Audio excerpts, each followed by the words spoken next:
আজকে আমরা জানবো জুমার দিনে এমন 5টি গুরুত্বপূর্ণ আমল রয়েছে যে আমলগুলো প্রিয় নবী সাল্লাল্লাহু আলাইহি ওয়াসাল্লাম করেছেন, করতে বলেছেন। এমন গুরুত্বপূর্ণ 5টি আমল যে এক একটা আমলের ফজিলত অনেক বড়।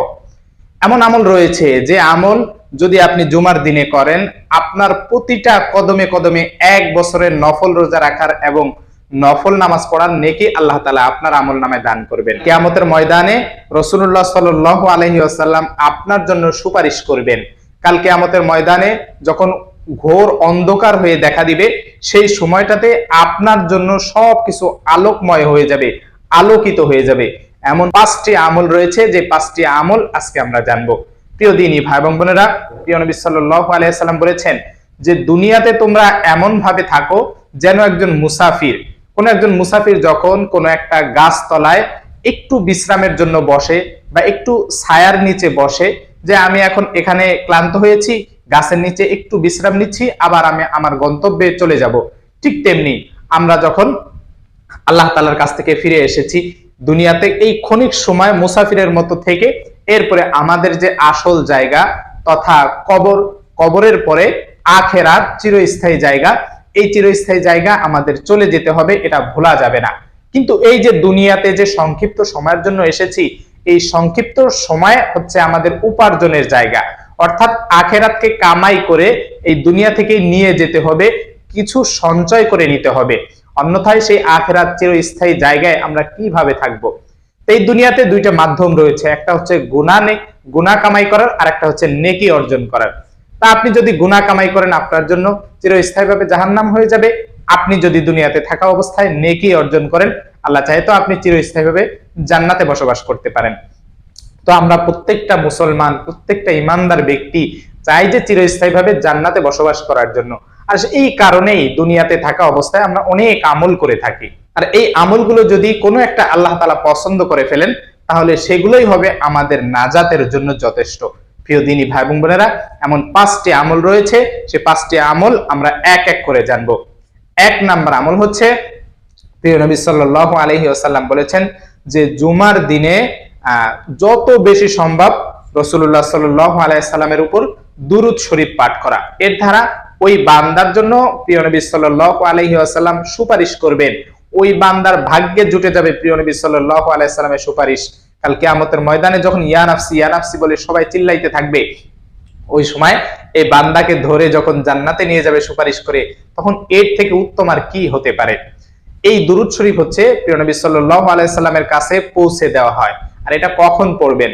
বৃহস্পতিবার রাত থেকে জুমার দিন শুরু হয়ে যায়, অর্থাৎ বৃহস্পতিবার যখন সূর্য ডোবে, মাগরিব হয়, ঠিক মাগরিব থেকে নিয়ে শুক্রবার মাগরিব পর্যন্ত, অতএব বৃহস্পতিবার মাগরিব থেকে শুক্রবার মাগরিব পর্যন্ত এই সময়ের ভিতরে দুরূদ শরীফ যত বেশি সম্ভব পাঠ করা।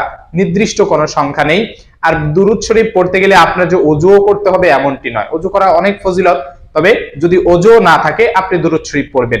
যেই দুরূদ শরীফ আপনার ভালো লাগে সেই দুরূদ শরীফ পড়বেন। একেবারে সংক্ষিপ্ত যদি আপনি পড়েন, সেটাও হবে সাল্লাল্লাহু আলাইহি ওয়াসাল্লাম, অথবা আমরা দুরূদে ইব্রাহিম পড়ি নামাজের ভিতরে, সেটাও আপনি পড়তে পারেন। মোট কথা, দুরূদ শরীফ পাঠ করতে হবে বৃহস্পতিবার মাগরিব থেকে নিয়ে শুক্রবার আসর পর্যন্ত।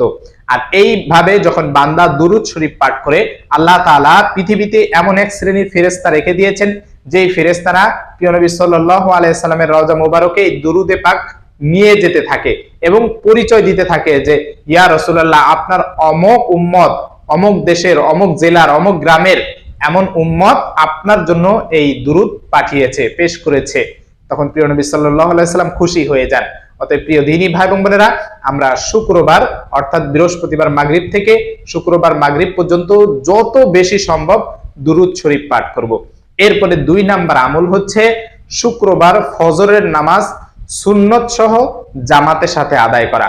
মহিলারা ঘরের ভিতরে নির্দিষ্ট স্থানে ওয়াক্তমতো আদায় করা এবং পুরুষেরা মসজিদে জামাতে গিয়ে শরীক হওয়া এবং সুন্নত সহ।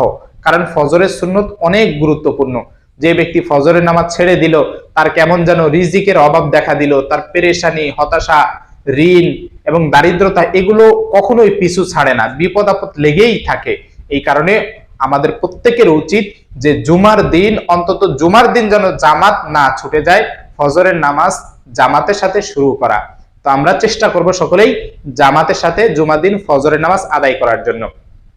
এরপরে 3 নাম্বার আমল হচ্ছে সূরা কাহাফ তেলাওয়াত করা। জুমার দিনে আপনি জুমার আগেই সূরা কাহাফ তেলাওয়াত করবেন। সূরা কাহাফের ফজিলত হচ্ছে, প্রিয় নবী সাল্লাল্লাহু আলাইহি সাল্লাম বলেন, যে বান্দা এই সূরা কাহাফ তেলাওয়াত করবে এই জুমায়, আমি আশাবাদী আল্লাহ তাআলা তার এই শুক্রবার থেকে আগামী শুক্রবার এবং আরো 3 দিন অর্থাৎ মোট 10 বা 11 দিন তার জন্য আল্লাহ তাআলা জীবনের সমস্ত গুনাহ খাতা মাফ করে দিবেন, সগীরা গুনাহ, সুবহানাল্লাহ। এবং কাল কিয়ামতের ময়দানে এই বান্দার যত যে গুনাহ রয়েছে এগুলো ক্ষমা করে সেই বান্দাকে এমন ভাবে রাখবেন যে যখন কিয়ামতের ময়দানে খুব অন্ধকার হয়ে দেখা দিবে, যে রাসূল সাল্লাল্লাহু আলাইহি সাল্লাম হাদিসে ইরশাদ করেছেন, আযুলমু যুলমাতু ইয়াউমাল কিয়ামা, কিয়ামতের দিন ঘোর অন্ধকার হয়ে দেখা দিবে। সেই সময় আপনার এই সূরা কাহাফ তেলাওয়াতের কারণে এতটাই ফজিলত যে ওই অন্ধকারের ভিতরেও আপনি কেমন যেন একটা আলোকময় বা আলোকিতর ভিতরে পড়ে যাবেন। এবং ওই সময় যারা গুনাহগার, এই আমলগুলো করে না এবং গুনাহে লিপ্ত ছিল, তারা অন্ধকার ভিতরে কিছুই দেখবে না এবং দুনিয়ার অন্ধকারের সাথে তুলনা করা যায় না। সেই অন্ধকারের ভিতরে হোঁচট খেয়ে যাবে, পড়ে যাবে, যদিও মৃত্যু হবে না কিন্তু মানুষ তার উপরে পাড়া দিয়ে যাবে, লাঠি দিয়ে যাবে, সে এইভাবে ব্যথা পাবে এবং সেই শাস্তি উপভোগ করবে। এই কারণে এই আমলটা আমাদের করা দরকার। অন্তত কিয়ামতের দিন যেন এই আমলের কারণে আল্লাহ তাআলা আমাদেরকে আলোকময় করেন, আলোর ভিতরে জায়গা করে দেন। এই সূরা কাহাফ আমরা তেলাওয়াত করব। সূরা কাহাফ 15 নম্বর পারা 11 নম্বর পৃষ্ঠা থেকে শুরু এবং 16 নম্বর পারা 3-4 নম্বর পৃষ্ঠার একেবারে শুরুর দিকে শেষ হয়েছে। মোট আধা পারা থেকে একটু বেশি, 11 বা 12 পৃষ্ঠা হাফেজে কোরআন শরীফ অনুযায়ী। তা আমরা শুক্রবারে যারা একটু বেশি তেলাওয়াত করতে পারি অন্তত 15-20 মিনিটের ভিতরে তেলাওয়াত করব। যারা হাফেজ রয়েছে তারা তো 10 মিনিটেই তেলাওয়াত করতে পারি। তো এই আমলটা আমরা ছাড়বো না। আর জুমার দিনে 4 নাম্বার আমল হচ্ছে যে ব্যক্তি জুমার দিনে গোসল করবে এবং সে আগে আগে মসজিদে আসবে, পায়ে হেঁটে মসজিদে আসবে এবং ইমামের কাছাকাছি বসবে, এরপরে মনোযোগ সহকারে খুতবা শুনবে, এরপরে জুমার নামাজ আদায় করবে। এই কয়েকটা কাজ মিলে, এই কয়েকটা কাজ সম্পূর্ণ করার পরে জুমার নামাজ আদায় করবে। প্রিয় নবী সাল্লাল্লাহু আলাইহি সাল্লাম বলেন যে আল্লাহ তাআলা ওই বান্দা যে বাড়ি থেকে বের হয়েছে মসজিদ পর্যন্ত প্রতিটা কদমে কদমে, অর্থাৎ 1 কদম ফেলেছে 1 বছরের নফল রোজা এবং নফল নামাজ পড়ার নেকি, 2 কদম ফেলেছে 2 বছরের নফল রোজা এবং নফল নামাজ পড়ার নেকি আল্লাহ তাআলা দান করেন। একটু চিন্তা করে দেখুন যে আপনার বাড়ি থেকে মসজিদ যদি 100 কদম অথবা 1000 কদম হয়, আপনি 1000 বছর নফল রোজা এবং নফল নামাজ পড়ার নেকি পেয়ে যাবেন। সুবহানাল্লাহ, সুবহানাল্লাহ। একটু চিন্তা করে দেখেন না, আপনি দিনে কয় রাকাত নফল নামাজ পড়েন, আপনি মাসের ভিতরে বা বছরের ভিতরে কয়টা নফল রোজা রাখেন। এজন্য চেষ্টা করবেন যে এই আমলটা যেন অন্তত আপনার থেকে ছুটে না যায়। আর জুমার দিন 5 নাম্বার আমল হচ্ছে, জুমার দিনে এমন কিছু সময় রয়েছে যে সময়গুলোতে আল্লাহ তাআলা দোয়া কবুল করেই থাকেন। তার ভিতরে অনেকেই বলেছেন যে জুমার দিনে খুতবার সময়, যে 2 খুতবার মাঝখানে যে সময়টা রয়েছে, আবার অধিক মতামতের ভিত্তিতে অনেকেই বলেছেন যে জুমার দিন আসর থেকে মাগরিব এই সময়টাতে দোয়া করলেই আল্লাহ তাআলা কবুল করেন, এটা দোয়া কবুলের সময়। তা আপনি চাইলে জুমার দিনে আসর থেকে মাগরিব, মা বোনেরা ঘরে বসে যখন আসর নামাজ পড়বেন, আসরের পরে আপনি দোয়া তুলে আল্লাহ তাআলার কাছে আপনার যত চাওয়া পাওয়া রয়েছে এই চাওয়া পাওয়াগুলো উপস্থাপন করবেন।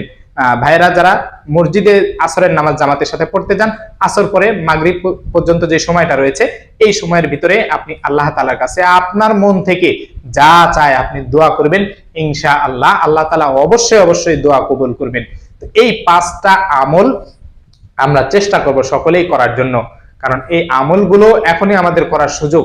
যদি এই আমলগুলো ছুটে যায় তাহলে কতটা, চিন্তা করেন একটু, কতটা ফজিলত থেকে আমরা মাহরুম হয়ে যাচ্ছি, কতটা নেকি থেকে আমরা দূরে সরে যাচ্ছি। তাই আল্লাহ তাআলা আমাদের সকলকে এই যে গুরুত্বপূর্ণ 5টি আমল, এই আমলগুলো করার তৌফিক দান করুন।